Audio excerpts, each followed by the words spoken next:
Imagine you owe someone money, not a bank, not a credit card company, a person, someone who knows your name, knows where you live, and has the legal right, in writing, to take everything you own if you don't pay.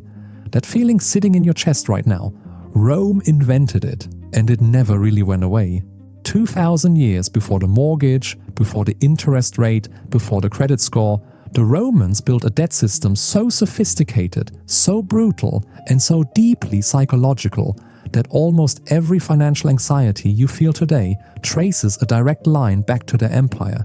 The stress, the shame, the obsession with paying it off, all of it. Rome's fingerprints are all over it. Here is what most people don't know. Debt in the ancient world was not a financial problem, it was a human problem. It determined who you were, it decided who owned you. In the early Roman Republic, if you could not repay what you owed, your creditor could legally seize your body. Not your assets, your body. You could be chained, put to work, sold across the Tiber. The Latin term was nexum, debt bondage, and it was not a metaphor. It was a physical reality that lasted for centuries.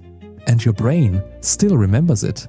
Anthropologist David Graeber spent years studying the origins of debt across dozens of civilizations. His conclusion was simple and shattering.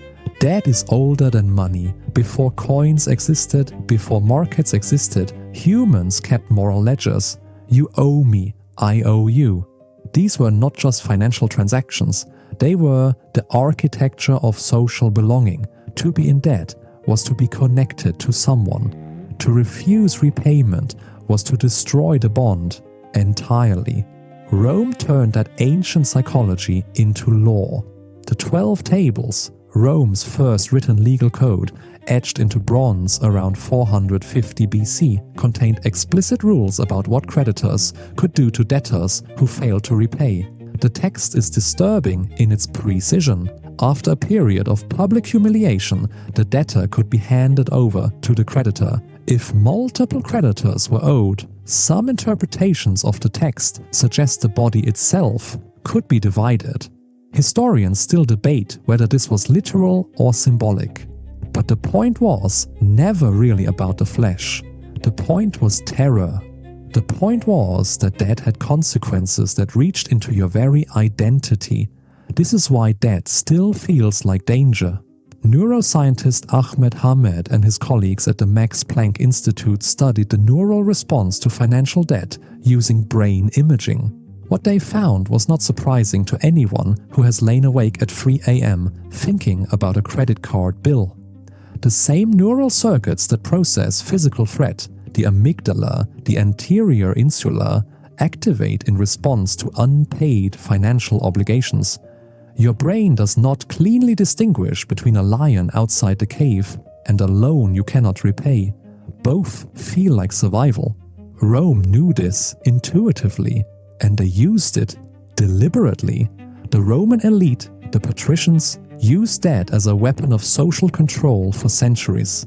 When a plebeian farmer had a bad harvest, he borrowed from his landlord, often at interest rates of 8 to 12% annually. When he could not repay, the debt compounded. The land went next, then the farm. Then, before the reforms of the late Republic, sometimes the man himself. This was not an accident of a primitive economy. This was a system engineered to keep power exactly where it was. And the people who designed that system understood something crucial about human psychology. Shame works better than chains. You do not need to physically imprison someone if they imprison themselves. If debt carries enough moral weight, if failing to repay marks you as dishonorable, as lesser, as someone who has broken a sacred bond, then the debtor will police himself. He will sacrifice to repay. He will go without food, without warmth, without rest. He will work until his hands give out. Because the alternative is not just poverty, the alternative is becoming someone who does not pay their debts. And in Rome, and in every society that inherited Rome's psychology, that was one of the worst things a person could be. Psychologist Avner Offer at Oxford University studied the relationship between debt and self-worth across modern Western economies. he found a consistent pattern. People with significant unpaid debt do not just feel financially burdened, they feel morally deficient. They internalize the debt as a character flaw, not an economic condition.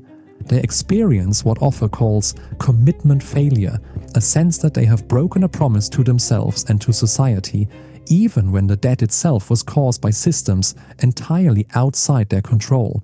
Rome built that feeling into the foundation of Western civilization, and it never left. By the time of the late Republic, Roman debt had become so extreme, so widespread, and so socially destabilizing that it threatened the empire itself. Julius Caesar, before he was Caesar, when he was merely a political operator with extraordinary debts of his own, understood that debt was not just personal, it was structural. He owed enormous sums to Crassus, the wealthiest man in Rome, in exchange for political protection. Caesar's entire early career was a leveraged bet.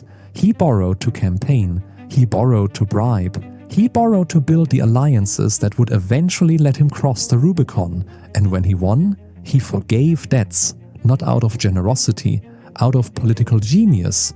He understood that a population crushed by debt is a population that cannot buy goods, cannot work productively, and cannot sustain an empire. Sound familiar?